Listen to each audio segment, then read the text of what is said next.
Tribuners masih dalam program live report Raja. Berita terakhir kita di siang hari ini terjadi longsor di Jalan Poros Pangala Rantepao, Simpang 3 Kalimbuang, tepatnya di Kecamatan Kapala Pitu, Toraja Utara pada Rabu 19 Maret 2025 pagi. Kejadian ini diperkirakan warga terjadi sekitar pukul 8 pagi waktu Indonesia Tengah. Selengkapnya kita akan mendengarkan laporan langsung dari reporter Tribun Toraja rekan Ratri Fiandini. Silakan rekan Ratri. Ya, baik. Terima kasih rekan KB dan selamat siang Tribuners. Ya, benar bahwa kemarin Rabu 19 Maret 2025 terjadi longsor di Jalan Poros Pangala Rantepao, Simpang 3 Kalimbuang, Kecamatan Kapala Pitu, Toraja Utara. Ya, kejadian ini diperkirakan oleh warga terjadi sekitar pukul 8 WITA. Longsor disebabkan hujan deras yang terus mengguyur dalam beberapa hari terakhir ini. Menurut keterangan warga setempat, Claricia Clara, peristiwa ini merupakan longsor susulan setelah kejadian serupa terjadi pada hari-hari sebelumnya.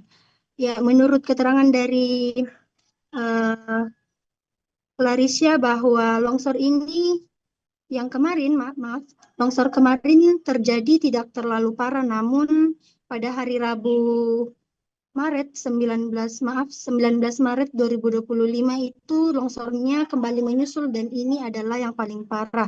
Dilaporkan dalam peristiwa ini tidak ada korban jiwa karena warga saat kejadian itu sudah keluar dari rumahnya.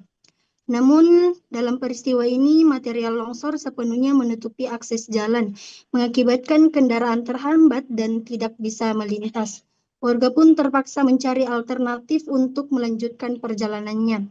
Warga setempat juga melaporkan bahwa dalam peristiwa itu terlibat anggota TNI dan Polri yang telah melakukan peninjauan di lokasi untuk memantau situasi lebih lanjut. Warga berharap agar pihak berwenang segera melakukan tindakan untuk membersihkan material longsor agar lalu lintas dapat kembali berjalan normal. Seperti itu yang dapat saya laporkan. Saya kembalikan kepada rekan VB dan terima kasih.